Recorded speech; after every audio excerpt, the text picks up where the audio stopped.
Hello दोस्तों, स्वागत है आपका हमारे यूट्यूब चैनल में। आज फिर हम आप लोगों के लिए लेकर आए हैं कॉस्ट अकाउंटिंग। पिछले वीडियो हमने इंट्रोडक्शन दिया था, उसमें कॉस्ट अकाउंट का परिभाषा और उसका विशेषता हमने जाना था। लेकिन इस वीडियो में हम उसके क्या जानेंगे, आवश्यकता क्यों है।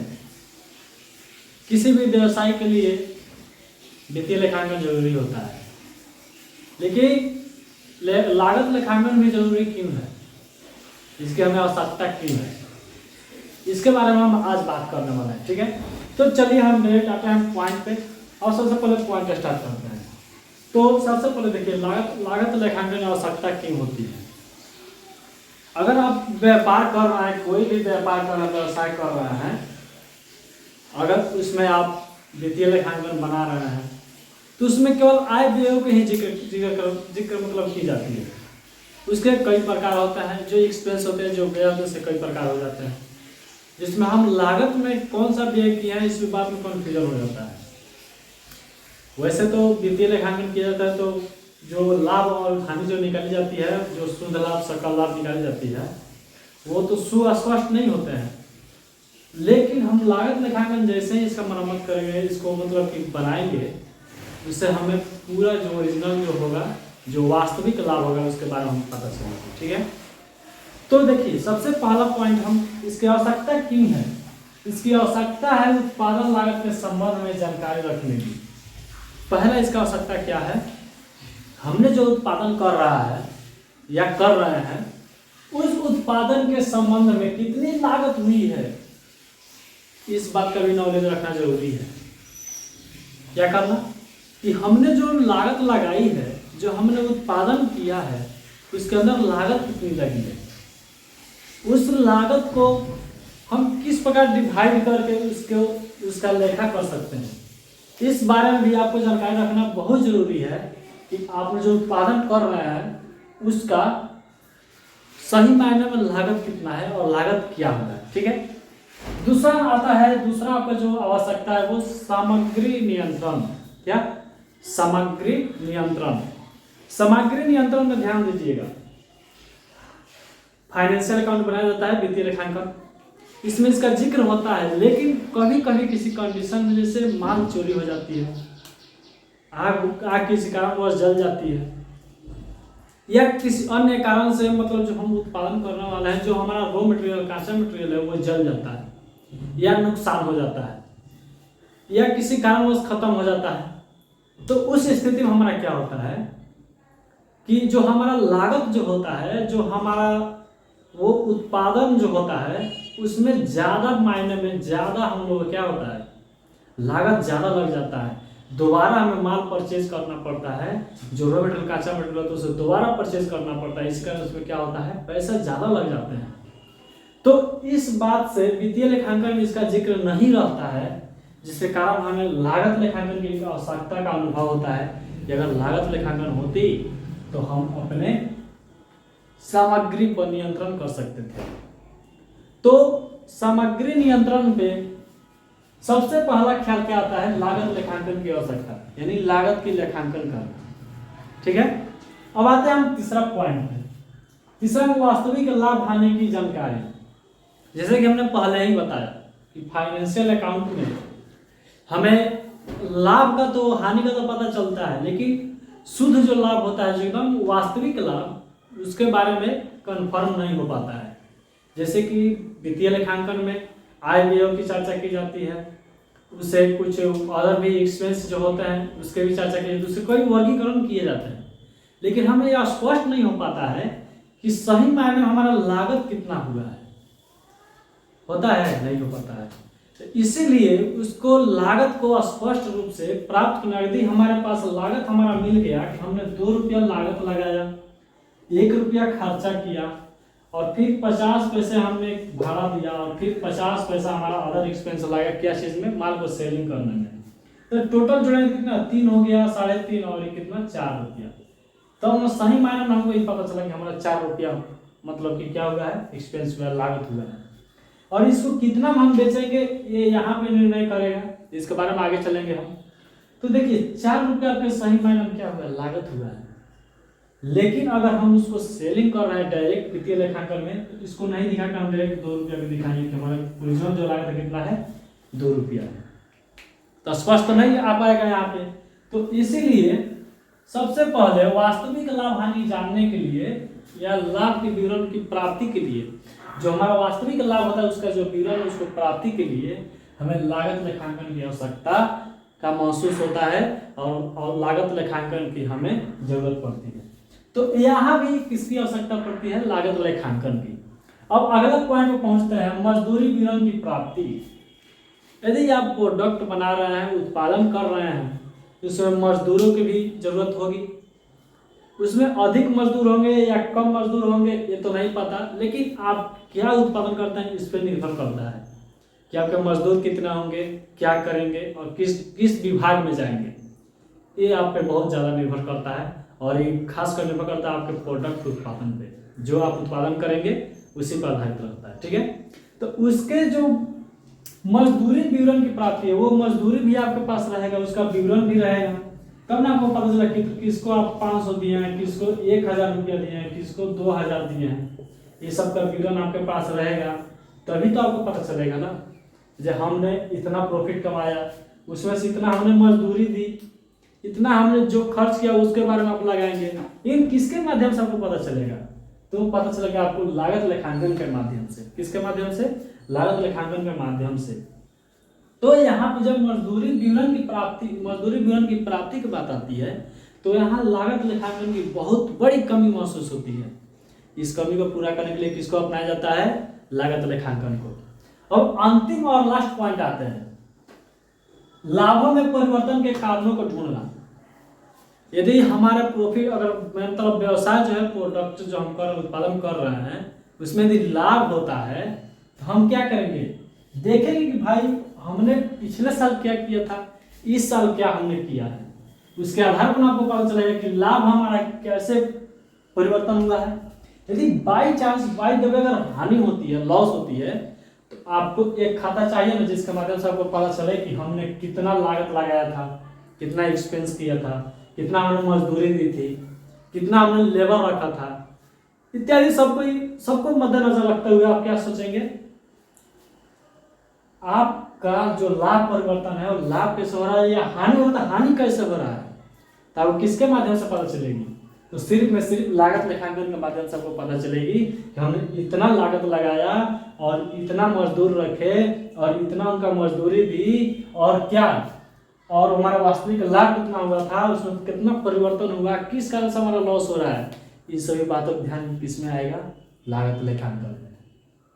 तो इस प्रकार इन्हीं सभी कमियों को पूरा करने के लिए हमें किसकी आवश्यकता पड़ती है, लागत लेखांकन की। आया समझ में। अब चलिए हम बात कर लेते हैं कि इसके उद्देश्य के बारे में, इसका उद्देश्य या कार्य क्या है इसके बारे में चर्चा कर लेते हैं। तो अब आते हैं पॉइंट पे। पॉइंट हमारा क्या है, उद्देश्य। तो देखिए दुनिया में कोई भी सामान हो, कोई भी वस्तु हो, कोई भी चीज हो, सबका कोई ना कोई उद्देश्य जरूर रहता है। क्या रहता है, उसका कोई ना कोई उद्देश्य जरूर है। एक अगर मार्कर है तो इसका उद्देश्य क्या है, लिखना। क्या है, लिखना। यदि हम मोबाइल चलाते हैं तो उसका उद्देश्य क्या है, क्या है, संचार के बारे में जानना, कुछ अलग, जैसे कि आप यूट्यूब से ही वीडियो देखेंगे, इसके बारे में आप जान लेते हैं, नॉलेज पा लेते हैं, किसी कॉल से बात करना है, ये सब यही उद्देश्य है ना। अगर हम कोई बल्ब को ले लेंगे, बल्ब का उद्देश्य क्या है, जलना। बल्ब जलेगा कब, अंधेरे में। अब नहीं, ऐसे दिन में जलने के लिए कोई जला सकता है। तो चलिए हम आते हैं उद्देश्य पे। इसका उद्देश्य क्या कहता है, लागत निर्धारण। सबसे पहला जो इसका उद्देश्य क्या होता है वो है लागत निर्धारण। किसका उद्देश्य, लागत लेखांकन का। तो लागत निर्धारण का हमने पहले भी आपको बताया था। लागत निर्धारण जैसे चोरी वोरी बाकी वगैरह सब हो जाता है, इसको कैसे मैनेज करना है, उस पर ज्यादा ध्यान देना है कैसे, इसके बारे में यहाँ पे जानेंगे। तो सबसे पहले लागत निर्धारण करने के लिए, क्योंकि आप किस प्रोडक्ट को बनाए तो उसका लागत क्या होनी चाहिए, उसका अनुमान लगाने के लिए आपको सबसे पहले कुछ कार्य करना होता है। वो कार्य इस प्रकार है, जैसे कि व्ययों का वर्गीकरण एवं विश्लेषण करना।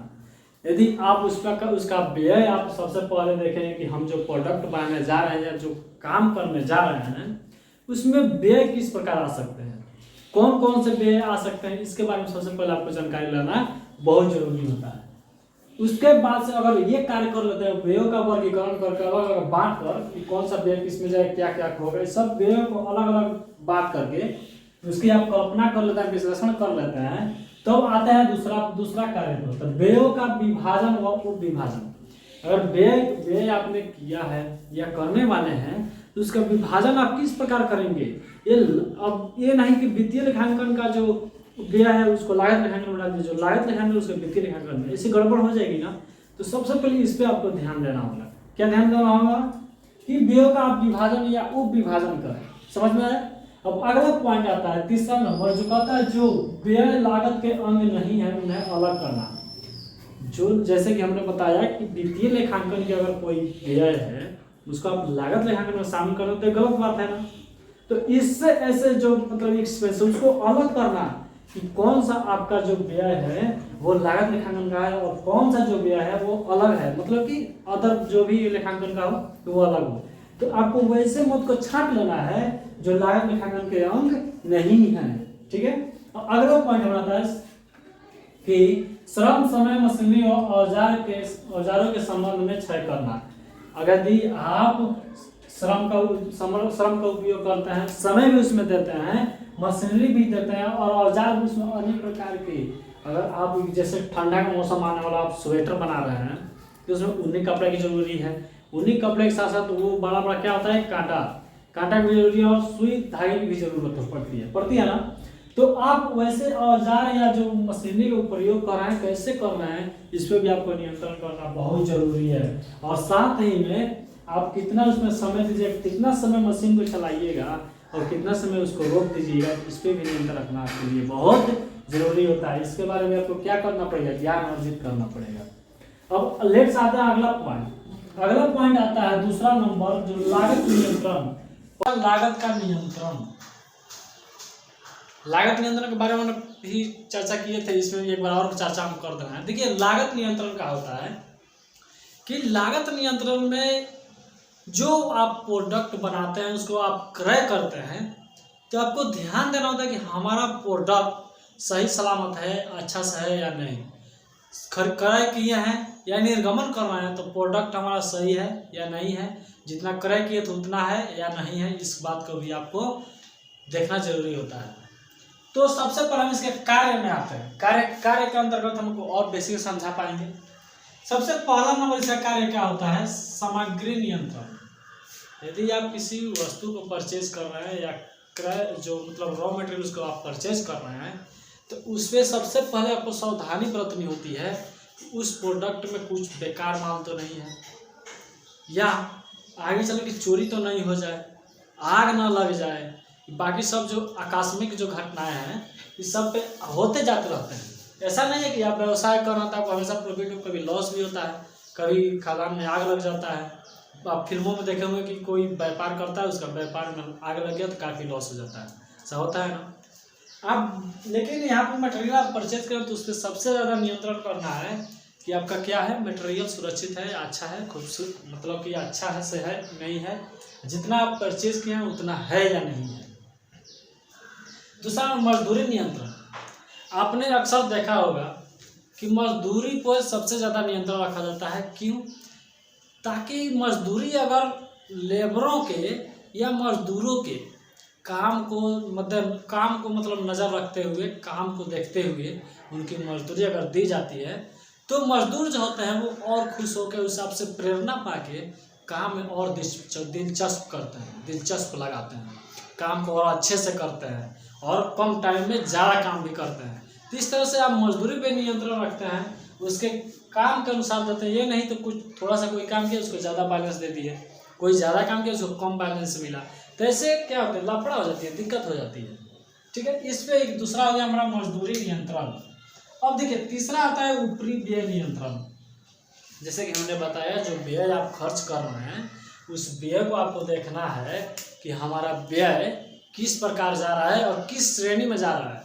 ये ऐसा नहीं हो कि वित्तीय लेखांकन की जो मतलब कि एक्सपेंस है, जो खर्चा है वो ओवर हेड्स हो।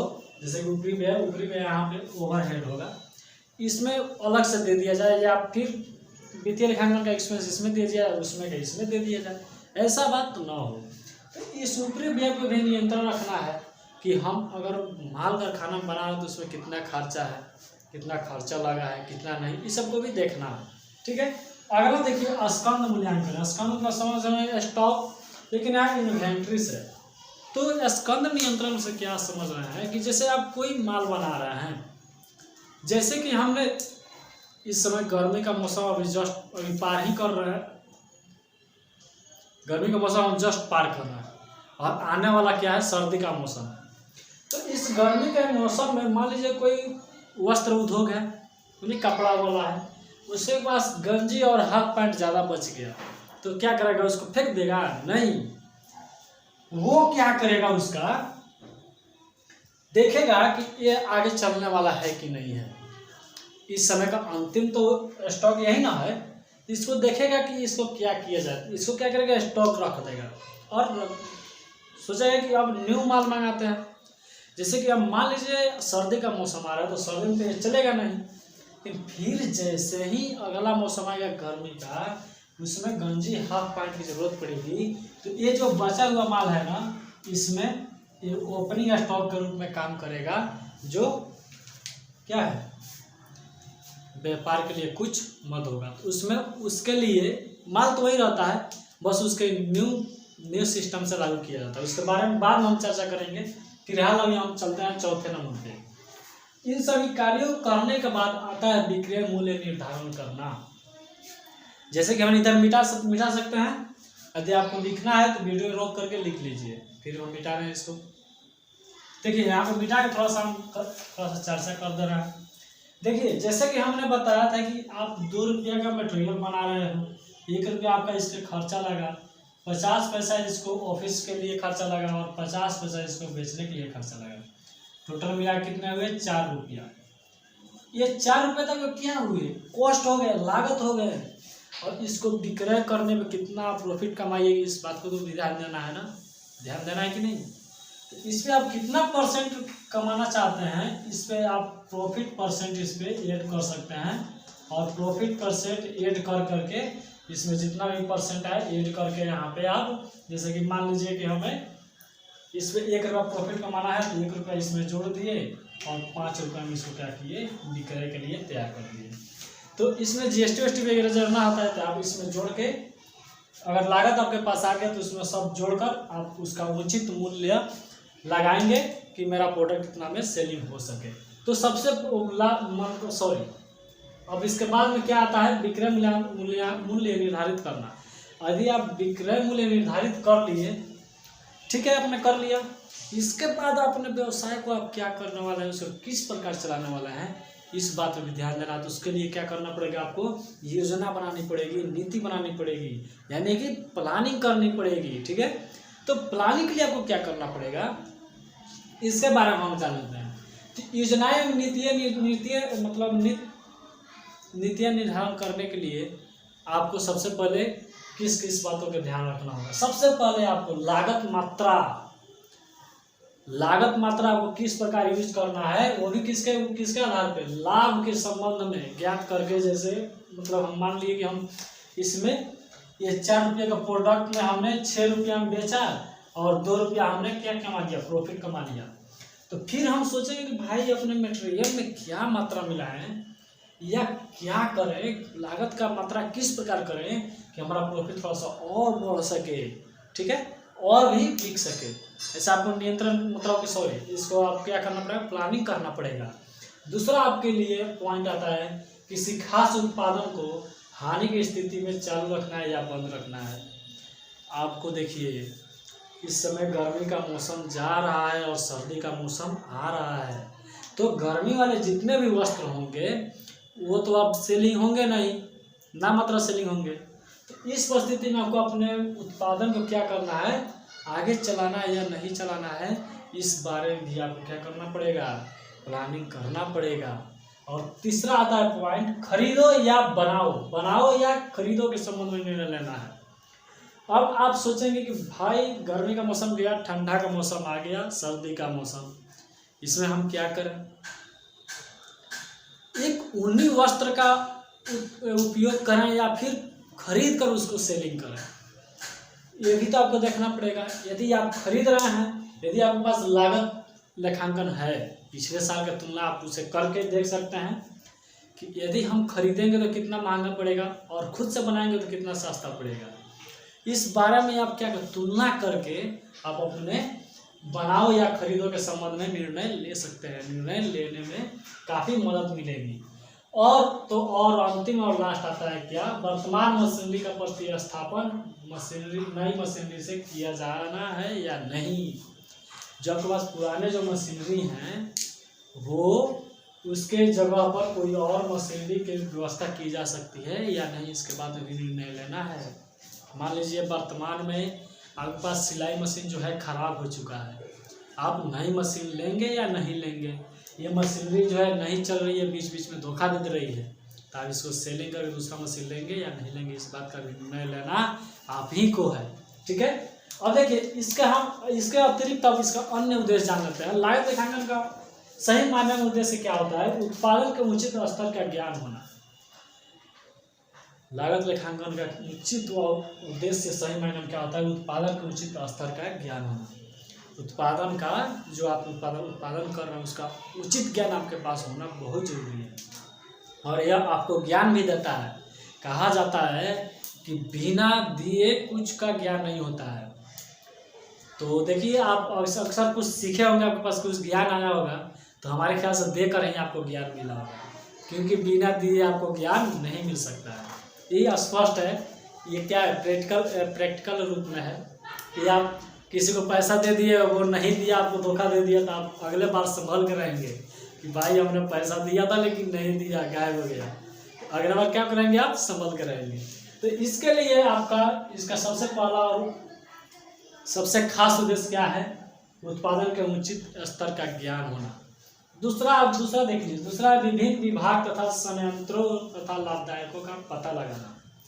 यदि आप वस्त्र बना रहे हैं तो आपको देखना है कि एक वस्त्र काटने वाला भी कैंची चाहिए और उसको सिलने के लिए एक मशीन चाहिए। लेकिन आप सिलने वाले मशीन के जगह यदि आप दूसरा कोई मशीन ला देते हैं, जैसे कि मान लीजिए कि धान दावने वाला मशीन ले आती है या कोई अतिरिक्त मतलब मशीनरी ले आती है, तेल पेरने वाला भी मशीन आप ले आती है, तो उसमें काम करेगा नहीं करेगा, आपको गड़बड़ हो जाएगी। तो इसमें भी मशीनरियों पर भी ध्यान देना और विभागों पर भी ध्यान देना है कि हम कौन सा विभाग अपनाएं और कौन सी मशीनरी अपनाएं। ठीक है। अंतिम और लास्ट पॉइंट आता है लागत व्यय का विश्लेषण करना। लागत यदि आप कर रहे हैं तो उसमें व्यय होगा ही, ये तो निश्चित है कि एक्सपेंस होगा, चाहे वो किसी भी स्थिति में हो, किसी भी तरह हो। तो आपको लागत व्यय जो है इसको किस प्रकार को करना है, कहाँ करना है और कितनी मात्रा में करना है, इस बात का भी ज्ञान कौन देता है, लागत लेखांकन देता है। ठीक है। तो उम्मीद करता हूँ कि आपको ये वीडियो पसंद आया होगा और अगले वीडियो में इसके महत्व तो आगे बारे में जान लेंगे। अभी इसका वीडियो चलता ही रहेगा। हम आपको विश्वास दिलाते हैं कि आपको बेसिक नॉलेज देंगे और पूरी एकदम धांसू नॉलेज देंगे। ठीक है। तो और इससे भी अच्छा और क्वालिटी में पढ़ना है और जानना है तो यहीं बेतिया में एक्सपर्टाइज इंस्टीट्यूट ऑफ कॉमर्स ठीक है, एक इंस्टीट्यूट है हमारे कौशल सिंह का, जो बहुत अच्छे हमारे गुरुजी हैं।